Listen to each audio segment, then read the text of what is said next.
Islamic Republic of Iran, and up to date, and it will continue.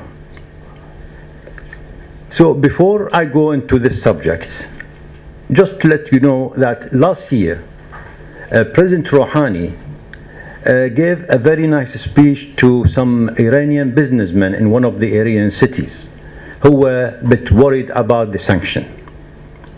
And he started his speech with very nice joke, but is a joke, but it has so many political meanings. He said, one day, President Trump was sitting in his White House, having breakfast with his family, and he was shouting, we are going to enforce the biggest sanction on Iran, we are going to enforce this sanction, etc. He was very angry. And then his son-in-law, Kushner, turned to him and he said, Mr. President, you are eating an Iranian cheese. And this joke actually means a lot of things, in soft diplomacy, and then is a coded message to the West that the Iranian cheese are reaching everywhere, which means that the influence of Iran is reaching everywhere. Usually politicians, usually they speak in coded language. Can I have the next slide, please?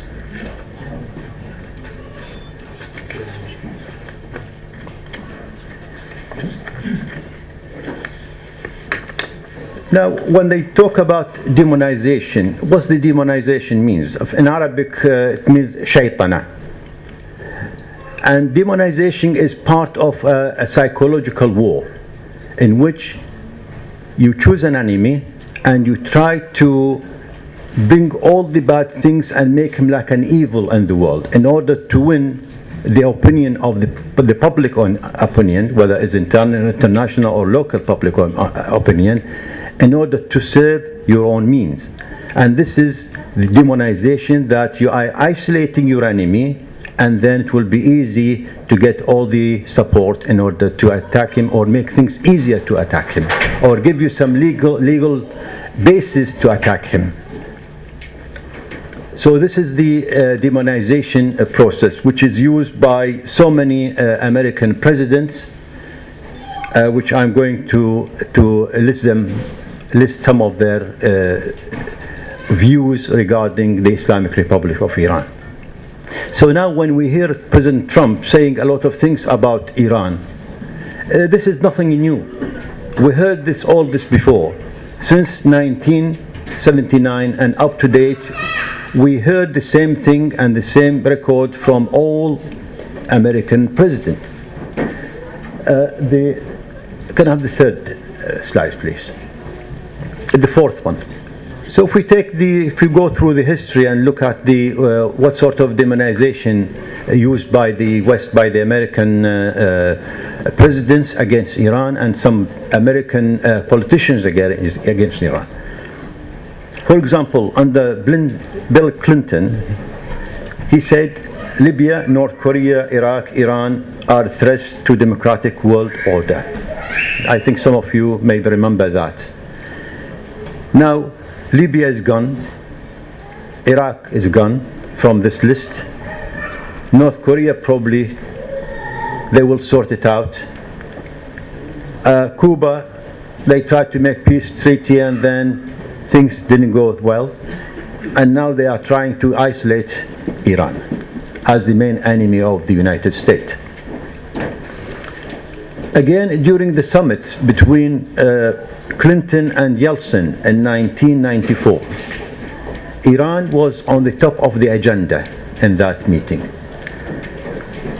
So President Clinton at that time, he asked the Russian in order to cancel $1 billion worth of nuclear reactor for light water-based nuclear reactor, which the Russian refused to do. And then Clinton labeled Iran as a threat to the security of the Persian Gulf. Same thing as is happening now.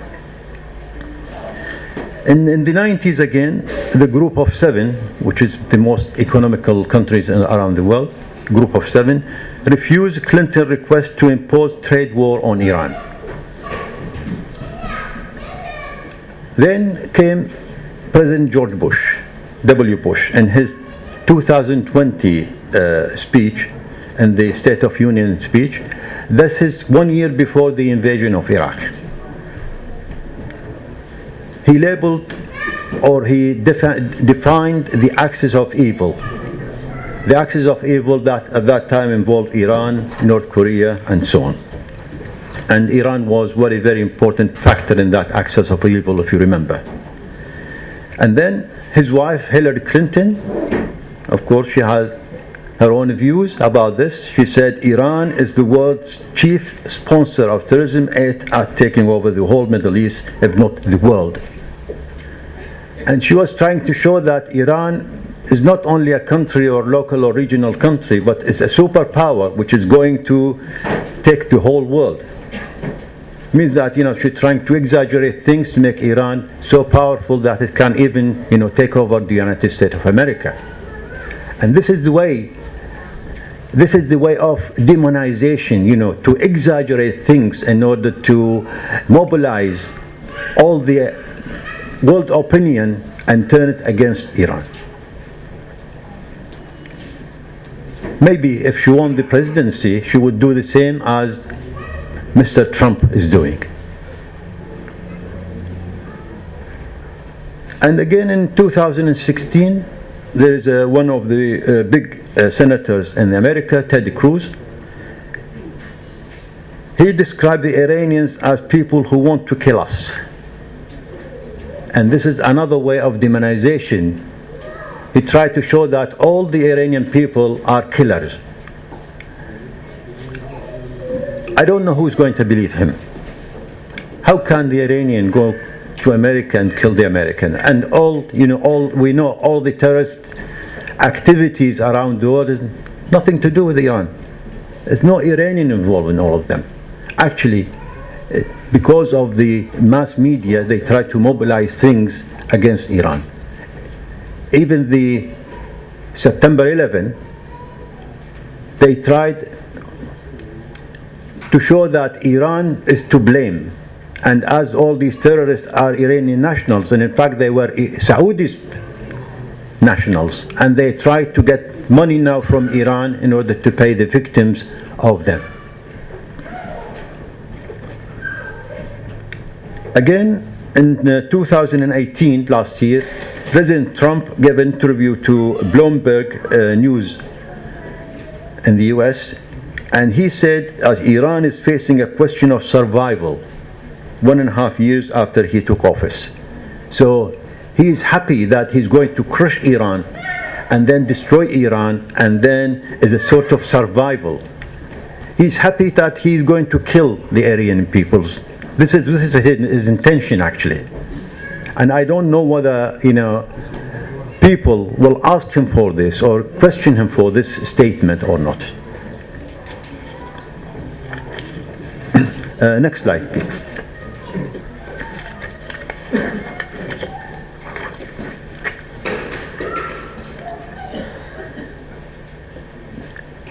Now, there is an irony in the demonizing Iran. Always there is a contradiction.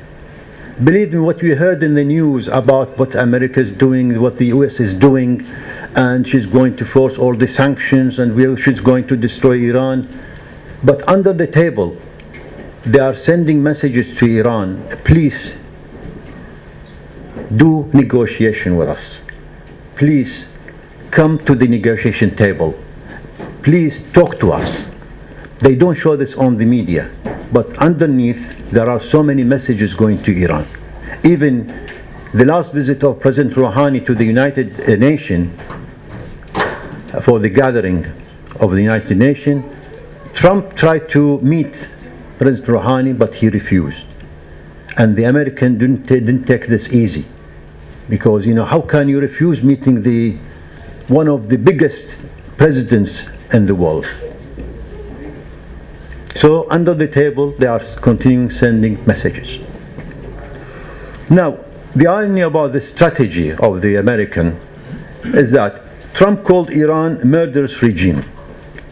one that has enjoyed a long reign of chaos and terror, exporting dangerous missiles, fueling conflicts across the Middle East, and supporting terrorist proxies, etc., etc., and militias such as Hezbollah, Hamas, the Taliban, and the Al-Qaeda. This is what Trump is saying. And then in January 2019, the United States said an international conference, which is happening this month in Warsaw, to promote peace and stability in the Middle East, is not aimed at demonizing Iran. Of course, Iran dismissed this as an anti-Iran circus. This is what they are saying. And the irony in it, the contradiction in it, is that in January 2019, the same Secretary of State, Pompeo, who said that this conference is not directed towards Iran, he outlined a clear strategy to reach a new comprehensive deal with Iran. A new comprehensive deal with Iran built on a shared global understanding that Iran must cease its destabilization activities. So they want negotiation.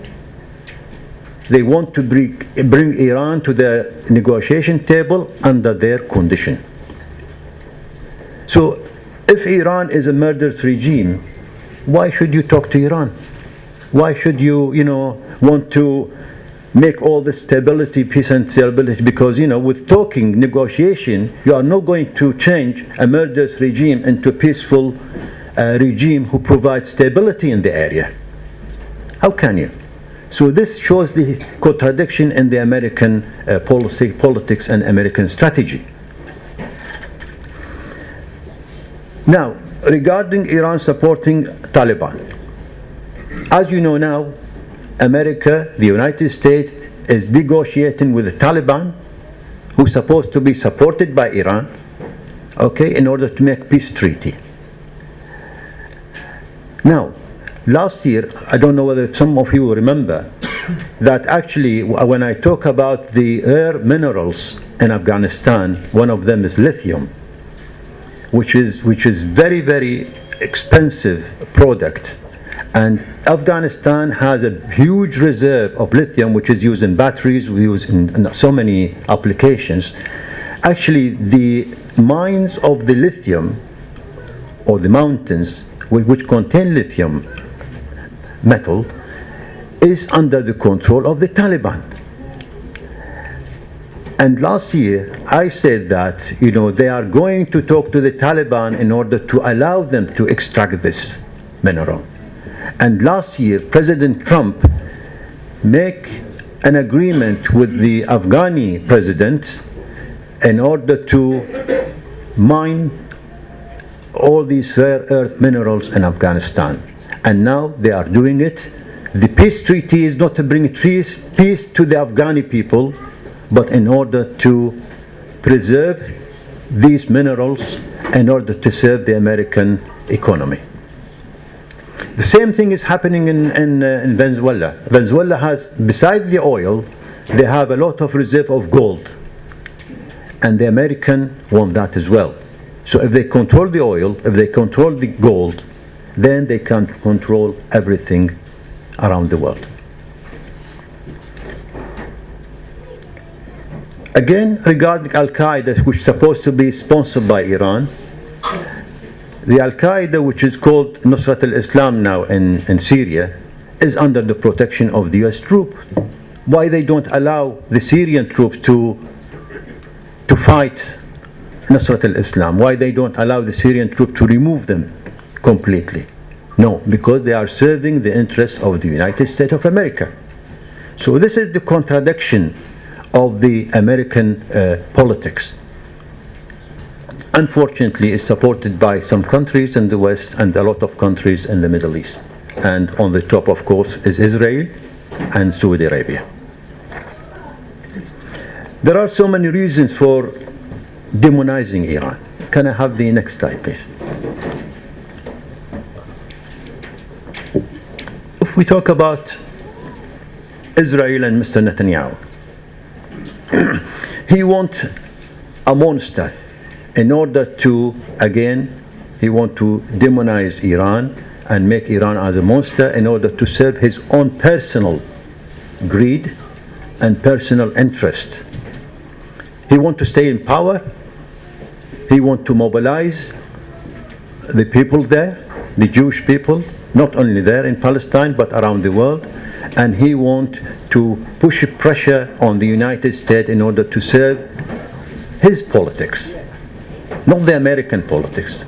And actually, the cancellation of the nuclear deal, which Mr. Trump declared last year, is because of the pressure of Netanyahu on Trump.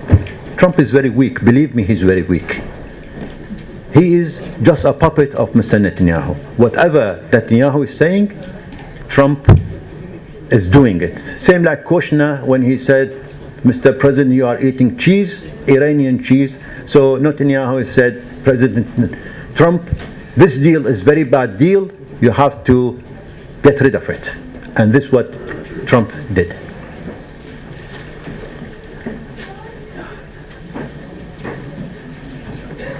Again, after Saddam regime was destroyed and Iraq was occupied by the United States, then they call Iran as a regime who's going to kill the Jews and genocidal regime in there. So this is the monster he created in order to serve his own purpose. And this politics of Netanyahu unfortunately followed completely by President Trump. Now let's hear what some journalists say about the Mr. Trump politics. Next slide, please.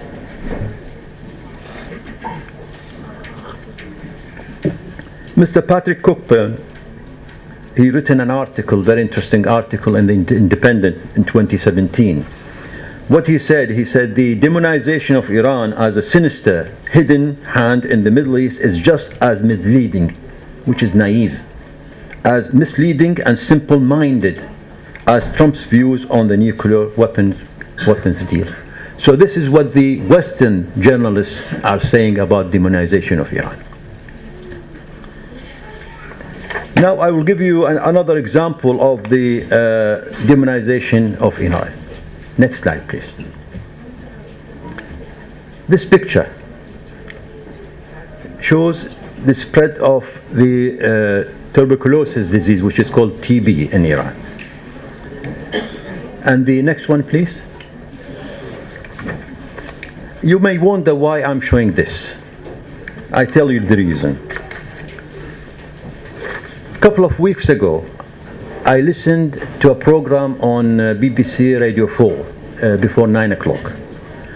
And in that program, the presenter made a meeting with a lady who's written a book about the relationship between the sunshine and the TB, the incident of the TB. And she said in her book, she actually made a study in Iran since 1979 up to date, showing that most of the incidents in Iran is within ladies because they are wearing hijab. Can you believe this? And of course the presenter said, you mean since the Khomeini revolution? She said, oh yes, since 1979. Now, if we look at this is a graph from the World Bank, and show you that, this is the incident per 100,000 people. In 2016, only 14 out of 100,000. Okay? Only 14 incidents out of 100,000. There is incident in TB, and usually this is in rural areas, as the graph before that. So, a respectable station like BBC, how can they, spread such lies and Iranophobia about it? The other things, the hijab is nothing new. Ladies in the Western Europe or in the West, they used to wear scarf till 1960. So why they didn't have incidents in TB? In Malaysia, in Saudi Arabia, they cover themselves completely. Why she didn't study that? The incidence of TB in there. Why the concentration on Iran? This is part of the demonization process to make Iran as a devil. Now, the other interesting thing, again, 2-3 weeks ago, there was a news bulletin on the BBC network. There was a meeting with somebody, a guy from the Middle East, who has just recently formed a company, which is a surveilling company using satellite. And first thing he said, yes, we have designed a very sophisticated tracking system using the satellite, so we can track the Iranian ship trying to break the sanction. Apparently these days, if you want to go to the fame, to become famous or rich or whatever, Iran is your ladder to this. So if you attack Iran, then you become famous, and everybody, all the news media look at you as you are something big. And this is the other thing of the Islamophobia or Iranophobia. So whatever you read in the newspaper or you listen to the media, believe me, only believe 10% of it, because the other 90% is mainly lies. Now, there is, do I have time? I have? Okay. Now, there is a new theory which is recently appeared again, called surveillance capitalism. There is a new book coming, Surveillance Capitalism. You may wonder about it. This theory said that any data you put on your phone, on your computer, on your internet, or if you do search on Google, etc., is not removed, is not omitted. It's kept there. They use it, they process it, and then used by big companies, by big government, is that capital system. And then they feed it back to the people around the world in very organized way, either to brainwash you or to use you for some economical or market or other things in order to serve their interest. Same thing like, big oil companies are, controlling the oil, and then they sell it to the consumer. So this is meaning of the surveillance capitalism. And I hope, if some of you are very interested, you can go on the internet and have a look at this book. Next slide, please.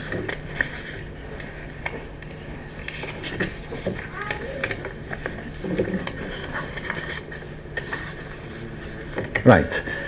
Now, let's hear what the Israelis say about Iran. In 2016, October 29, 2016, the military intelligence chief Major General Herzl Halevi gave a talk for Tel Aviv College of Management, and he said, if you ask me whether we will have a war with Iran over the next 10 years, I will give you a surprising answer. This is the Major General talking. We are already at war with Iran. We are having technological war with Iran. Our engineers are fighting Iranian engineers. Today, and it's becoming increasingly significant. So what he's saying that in practice, actually, in reality, Israel is already at war with Iran, is a technological war. Because of the Iranian brains, their engineers, the Israeli engineers, are at war with Iranian engineers. Now, if we stop at this and look at what's happening, Israel technology is mainly based on immigrants, as you know.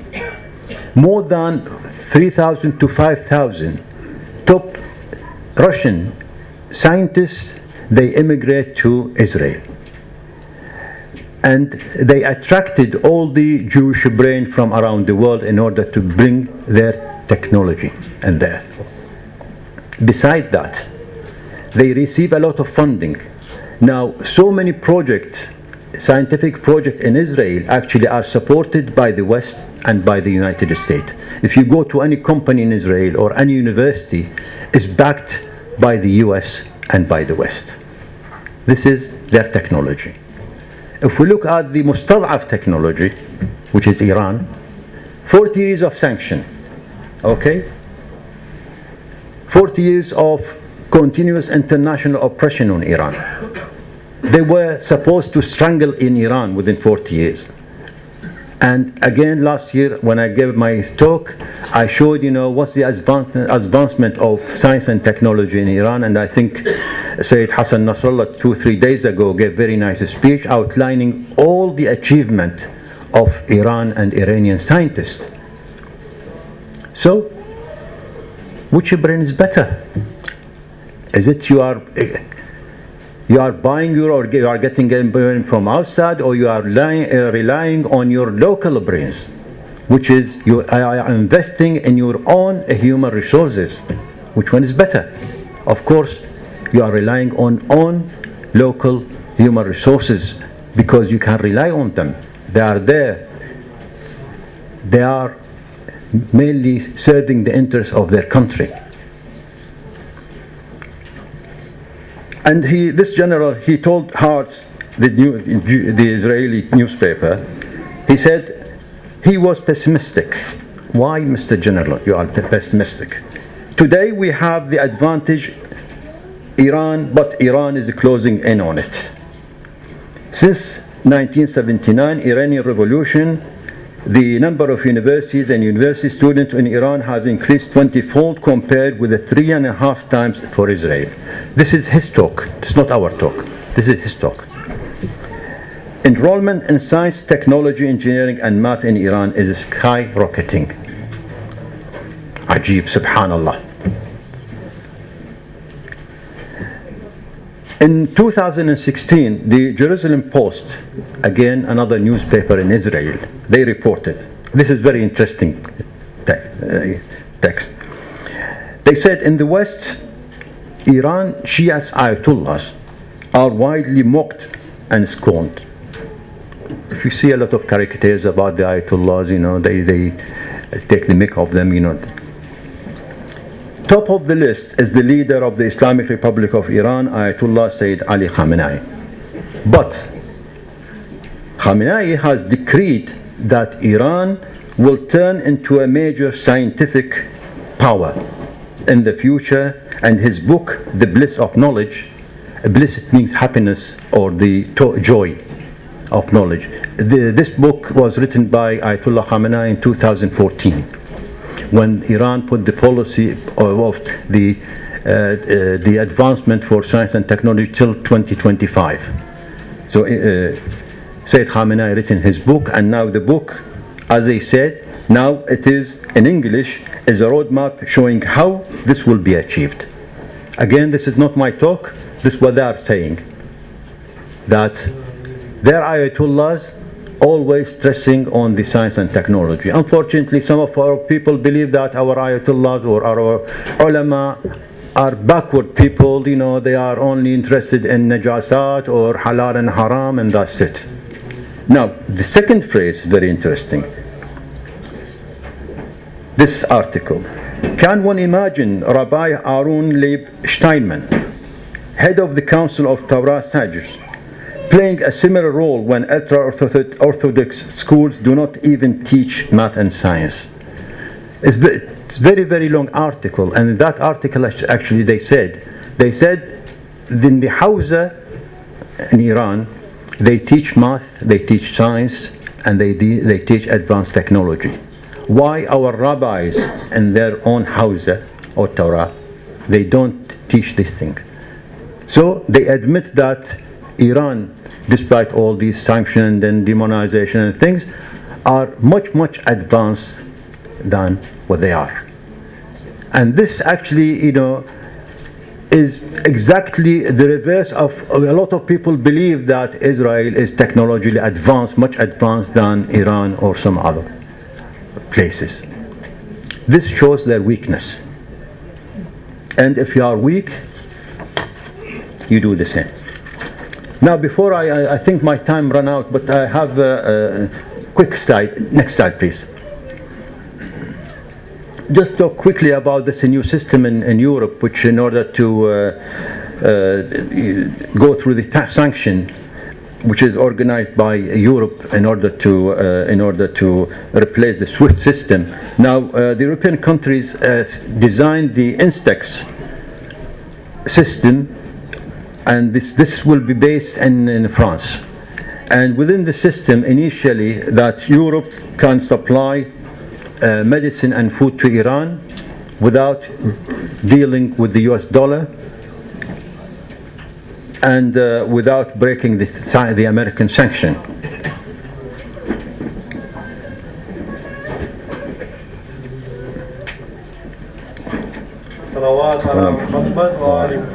اللهم صل على محمد وعلى محمد. They said this is the first stage in order to open the gate for other export as well from Europe to Iran or from Iran to Europe. This will include machineries and other things. Now, Iran is objecting to this. They said, we don't need for medicine. 90% of the medicine produced in Iran. For food, 90% of food is produced in Iran. We need this agreement actually to include machineries, spare parts, etc., etc. And they are putting pressure on Europe in order to do that. Now, the final thing, next slide please.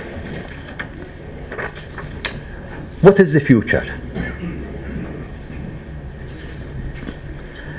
Now, if we look at the political map, there will be a new bloc coming in the world, which is include Russia, China, India, and Iran. And the aim of this quadrant combination is actually to design a new system, not to deal with the US dollar anymore. And there is a great belief it will be a slow process, but it will be successful.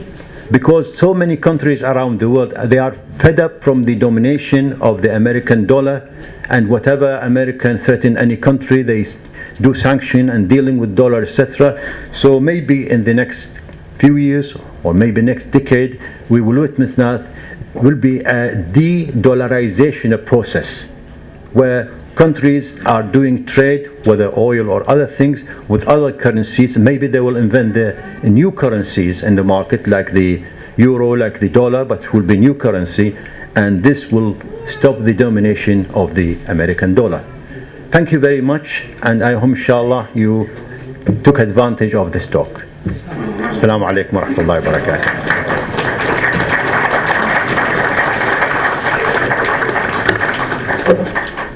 على محمد وآل محمد. Thank you very much for that enlightening talk, Professor. You spoke about the history of demonization of Iran and the people of Iran with a number of statements that are used in the media, calling Iran a murderous regime, monstrous, etc., etc. And yet you spoke about the hypocrisy of those very same countries in then wanting to have negotiations and talks with the same regime that they have used colorful adjectives for. You talked about how the media continuously lies, using the example of TB to highlight an element of demonization that is happening by media outlets such as the BBC. And then you asked people to be very wary of taking everything with a pinch of salt. Can I kindly request that people quieten down slightly and show some respect and decorum? Salawat. You can laugh if you want. So we've got about 15 to 20 minutes to have a brief question and answer session with Sheikh and with Professor. So I'd be grateful if you could welcome the Sheikh to the front with a salawat.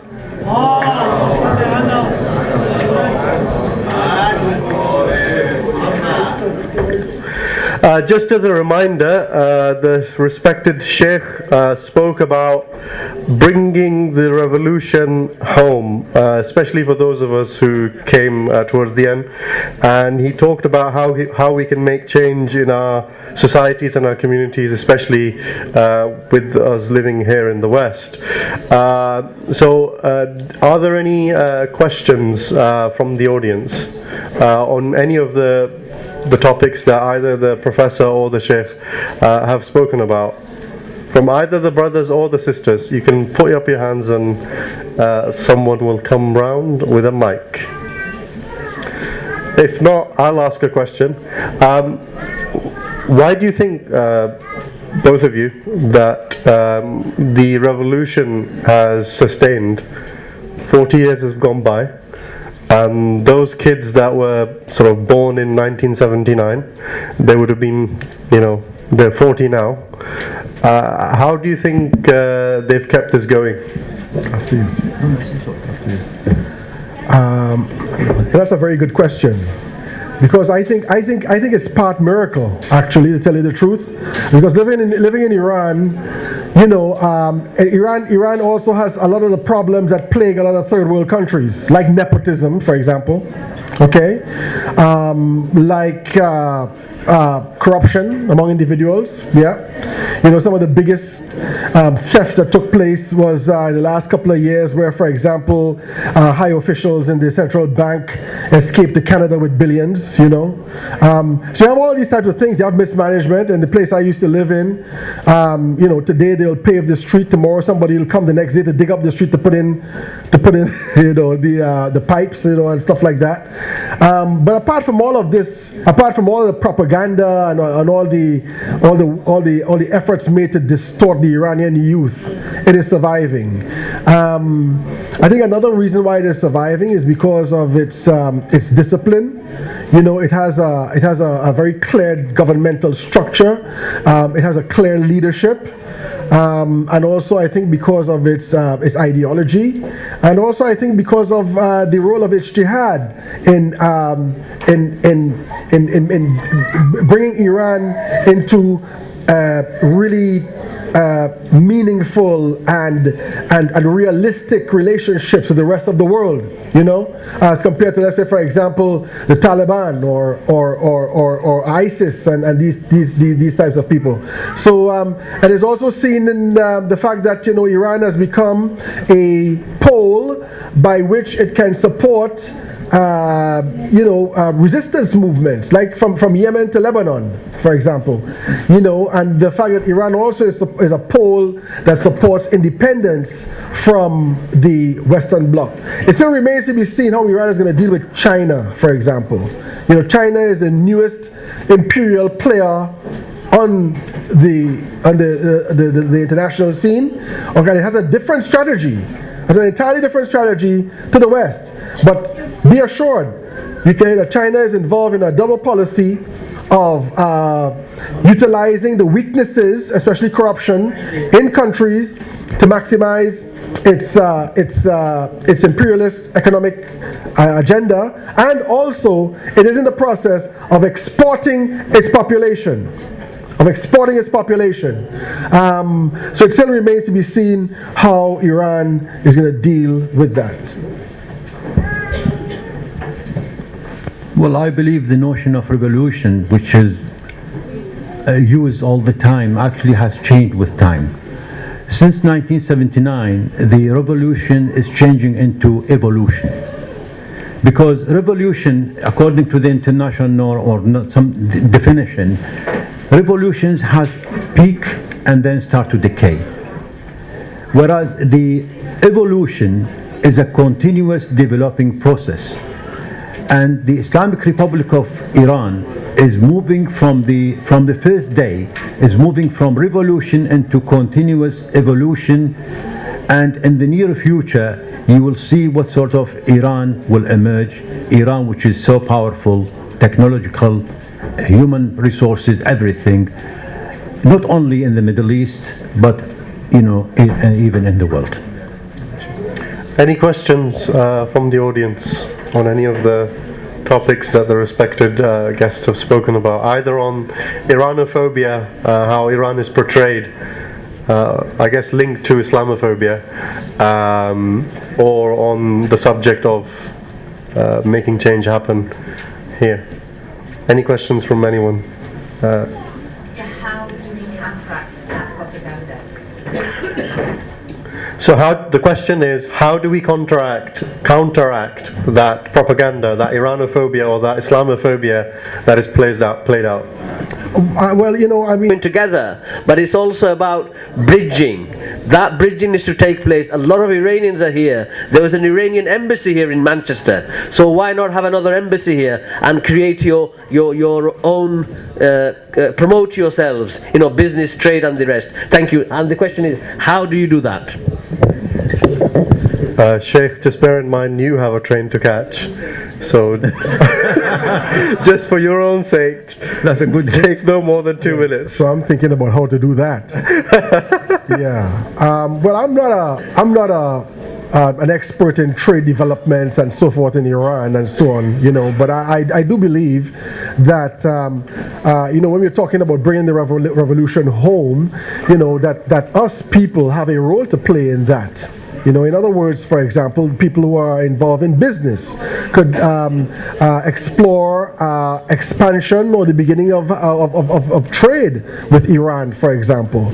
You know, exchanges could be made between, for example, people here who have you know, great qualifications and capabilities in science and technology and so forth and so on. I mean, when you look at Israel, they do the same thing, right? They exploit Jewish expertise, American Jewish expertise, you know, European Jewish expertise, and so forth and so on. I think we can do the same thing. The problem is this, right? Whereas the Zionists would look at all Jews, for example, okay, as somebody who could contribute to them, wherever, regardless of whether they were born, you'd find that there's a tendency among Iranians, just look at Iranians. You know, there's a whole lot of people out there, Pakistanis, non-Pakistanis, you know, Arabs of different sorts, all kinds of people who would love to contribute, but the mechanisms and the pathways still have to be cleared for that type of thing to happen. So with that short comment, I'm out of here. Nice to see you all, and inshallah, I hope you don't catch me on the street wandering around because I missed my train. Yes, inshallah. Assalamu alaikum wa rahmatullah. Just to answer the question about Iranian embassy in Manchester, we used to have a consulate to be negotiated between the two countries, but alhamdulillah now we have Iranian embassy in London. A couple of years ago we didn't have any embassy. We used to have to go to Ireland in order for any visa or anything. Now, just to finish, regarding the Jews and the Jewish community in Iran, actually is a lot of facts people don't know. There are more than 30 to 40,000 Iranian Jewish people living in Iran. They have their own synagogue, they have one representative in the Iranian parliament, and the other surprising thing to me, actually, there were some Iranian Jewish soldiers who died defending Iran in the Iraqi-Iran war in the 80s. Actually, when I read an article about this, I was really surprised. And this shows that, you know, the Iranian Jews are still loyal to Iran than they prefer to migrate to Israel. Thank you. Thank you. There's just one final question, and then we'll call the question and answer to a close. So someone is asking, Iran has had 4 governments since the Iran-Iraq war. How would you assess their foreign policy, and which approach do you think has been more successful against all the pressures Iran has faced on the global political spectrum? Well, according to my opinion, I think the foreign policy followed by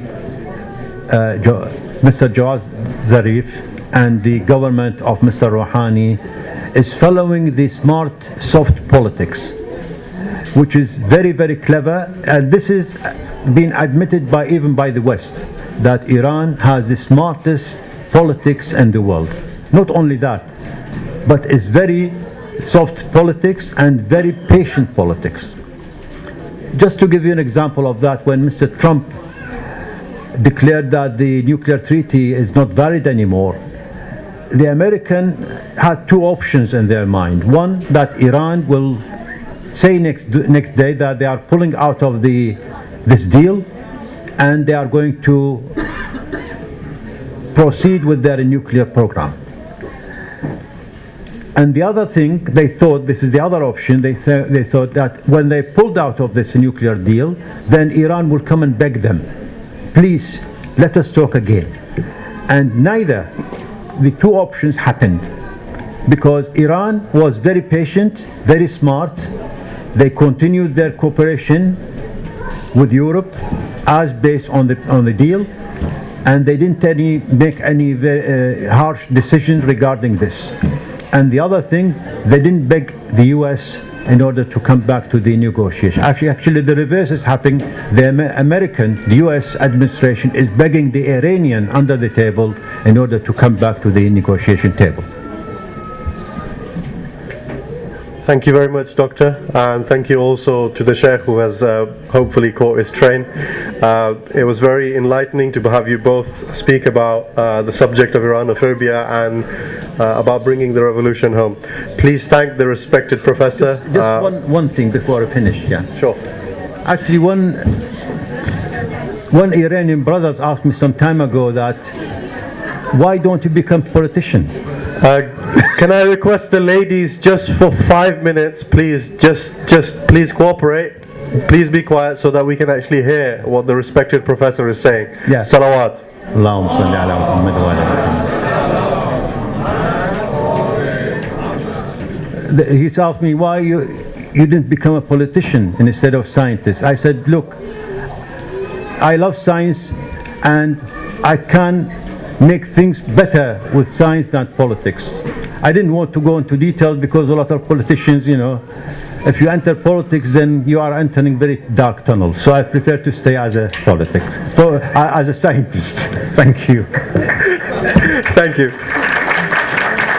There are a number of respected guests and community members, politicians, councillors, community leaders who have joined us this evening and share in this celebration of the 40th of the Islamic Revolution. For example, we are privileged to have with us the Lord Mayor or the Mayor of Rochdale. I don't know the name. Muhammad Zaman Saab from the Mayor of Rochdale, very welcome. Councillor Zaman Saab, Councillor Rabnawaz Akbar Saab, Councillor Ahmad Ali Saab, Councillor Yasmin Dar Sahiba, Councillor Aftab Razak, Councillor Majid Dar, Councillor Abid Chauhan, and I also see Naeemul Hassan Saab. He's not on my list, but I see him. Ben. Councillor from Burnage. You're all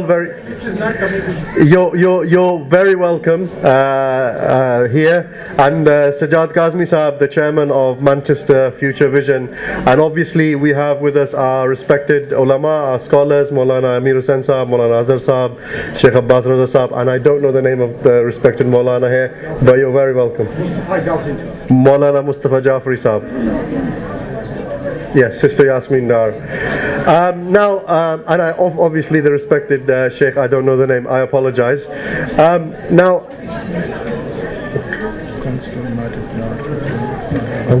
Thank you.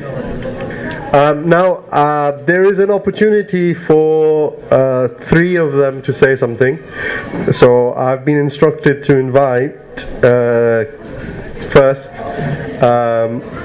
Councillor. Thank you very much, Councillor Yasmin Dar Sahiba. Councillor Rabnawaz, please, if you could welcome the loud salawat. A'udhu billah minash shaitanir rajeem. Bismillahir rahmanir rahim. Respected imams, scholars, Mayor of Rochdale, local councillors, elders, brothers and sisters, and youngsters. Assalamu alaikum wa rahmatullahi wa barakatuhu. I would like to first of all thank Manchester Muslim Centre, Dr. Shiragi, Sayyid Sajjad Haider Shah Saab for giving me the opportunity to speak here and inviting us here this evening.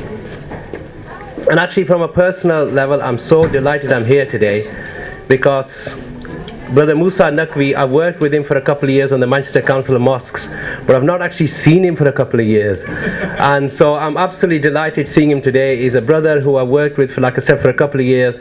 I hold him in really high esteem. He's somebody who's a very valuable asset to this city of Manchester, not the Muslim community, but as a wider community as well. So he's somebody to watch out for, and I hope you will promote him, because I've seen him work, and mashallah, his work is excellent for all our citizens of Manchester. Now, I know there may be other speakers, and I know you're hungry, so there's food. But I will just touch on about a couple of things which are kind of esteemed speakers before touched on upon.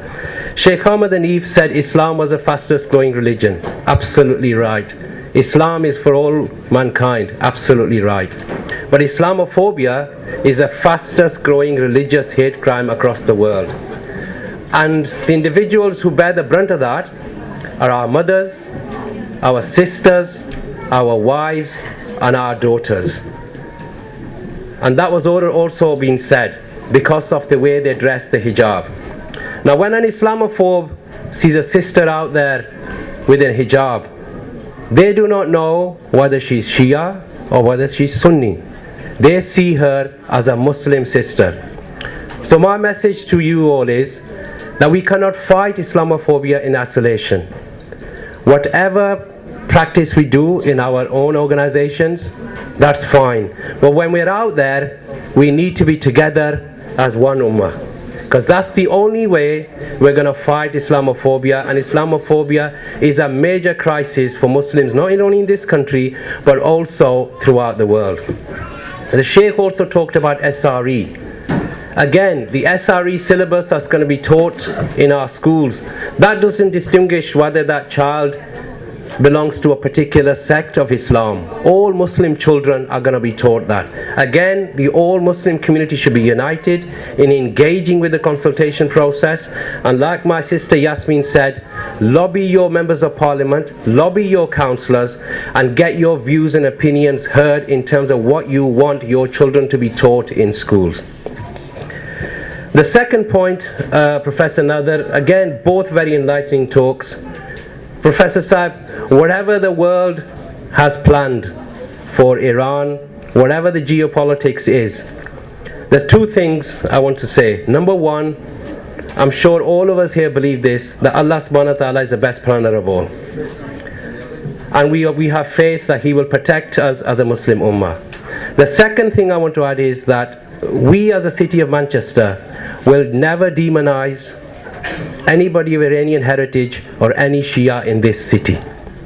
This is a diverse city. We welcome people of all backgrounds, all faiths, all beliefs, and we have done so for many, many decades. There's 200 languages spoken here. We actually do not just tolerate people that come from other parts of the world. We actually celebrate the differences. We respect their culture, their tradition, their cuisine. And as you will know, during Muharram, every year there's an annual jalus that happens in this city through Rasham District Center. You will have seen the posters of the 10th day. That is a commitment from this city that anybody who comes here, we will welcome them, and we value your contributions. We want to work with you as we go forward in terms of where this city is going. This is a young growing city. We need all our communities to work together to make this a world-class city. Thousands of jobs are going to be created here, and one fact I can give you, 55% of all children at the moment in primary and secondary school are black, Asian, minority ethnic. The majority of them are from the Muslim diaspora. We want them children to be a part of this city. We want them to contribute to this city. We want them to be a success of this city. And that goes to what Professor and others said. I think Sheikh Ahmad Hanif said something about we don't allow our children go into arts. That's absolutely true. When I was growing up, I was either going to be a doctor, an engineer, or a lawyer. And if I wasn't going to be any of them three, it was working in a corner shop. Right? We can't have that. We need to be allowing our children to study English, history, geography, so they can go into media, they can go into the journalism. We complain about media, but we need our youngsters to go into the media and be those journalists to give a true impression of Islam and write about the true perception of what Islam is. So I'd like to finish. Thank you very much for inviting us here on your celebration here. And like I said, let's hope there's many more. This center, I know the work it does. It's a very active center, and I wish it all its best, and it certainly has the support of me and my colleagues in the City Council. Jazakallah khair. Assalamu alaikum wa rahmatullahi wa barakatuh.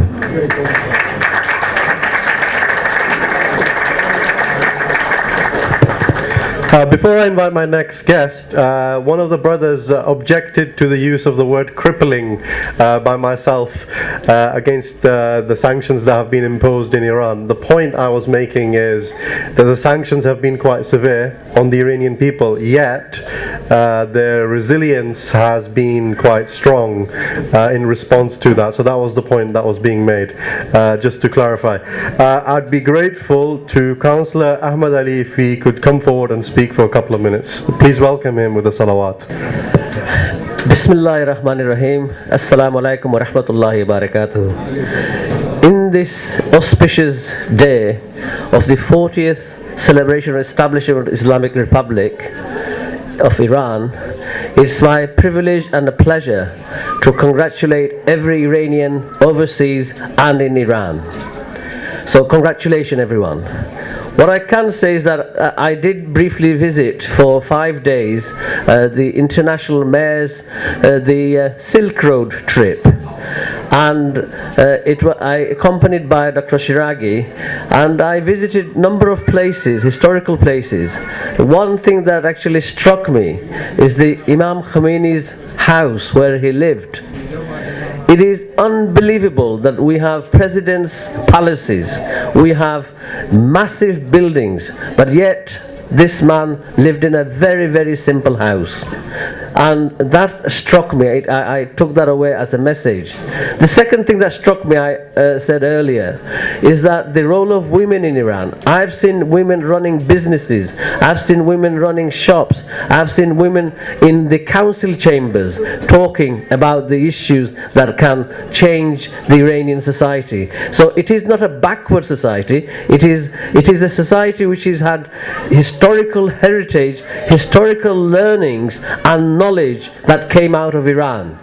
Now, I've been given 2 minutes. I get blamed for talking too much. But what I want to say is this, that this message of peace from the Prophet ﷺ, in fact the Quran talks about we have created nations that you know one another. But that is fundamental. So I go back, the Iranian needs to dismantle any form of fear by love, by communication, by making sure every aspect of Iranian society is open. And that's the thing the West may find it more relishing for them, that the women are, and I say back, trade and commerce and tourism needs to be improved by Iranian. Thank you very much for listening to me, and once again congratulations on the 40th anniversary of the revolution. We also welcome Councillor Asim from Rochdale, who has joined us. Welcome to the program. And we have two final people who are going to come and say a few words. Firstly, I'd like to invite Councillor Ben Clay to come forward and address us for a couple of minutes. Please welcome him. Salawat.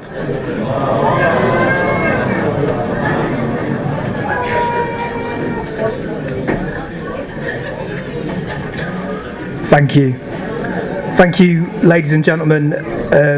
Very grateful and privileged to speak to you this evening, and it's my first time here at the Manchester Islamic Centre, but it is good to be here and to speak to you. So, what do I know about Iran and the Islamic Revolution? Well, I did study political science and history. Is Iran a perfect country? No.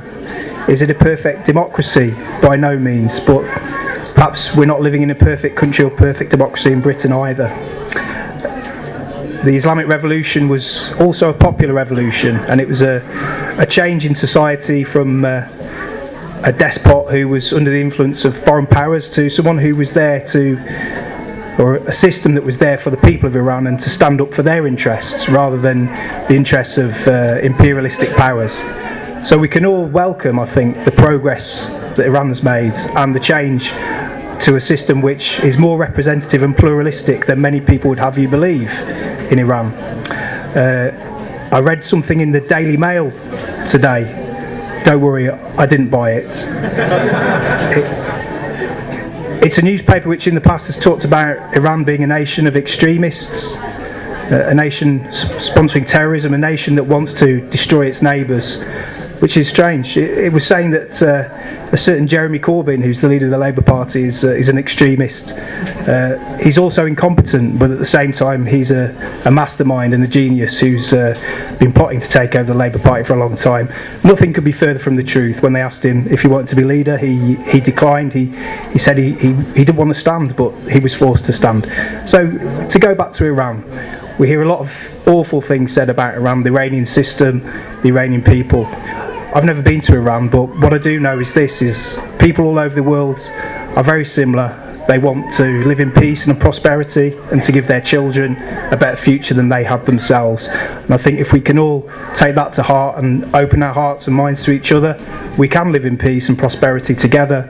And I think all Iranians and all of the Shias in this city and in this country should feel welcome, and we do welcome them. So thank you very much, and please enjoy your evening.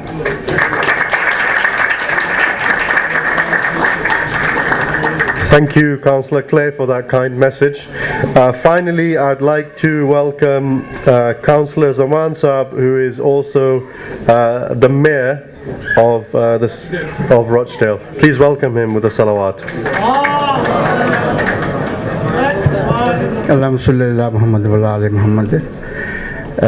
Ladies and gentlemen, good evening, Assalamu alaikum. I'm delighted to be here. Actually, I originally sent my apologies to Dr. Saab because I had another event in Rochdale, which I asked them that I'll take early leave, and I'm delighted to be here with you this evening. Congratulations on 40th anniversary of Islamic Revelation. For faith is the strongest force on earth, and that is what brings us together. In here today we see, I have very good links with the Iranian friends. We have a language business, and we have some people who work for us, and we have very close relationship with them. And it's good to see that in here in Greater Manchester area we are living together and we have unity between ourselves, and that makes us more stronger. This week in Greater Manchester we have launch of Hate Crime Awareness Week, which was really good to see that, Councillor Robert Nawaz mentioned about Islamophobia, and hatred is another thing. Islamophobia, we have various aspects we have to deal with as a politician and also as a community. And when we are all united, when we are all together, we can make a strong force, and we can easily deal with these things. So once again, Kazmi Saab, Chairman of Future Business, thank you very much for the invitation. I have been here first time, but always had the mission to come here. It's good to be here with you. I hope you enjoy this evening. Thank you very much.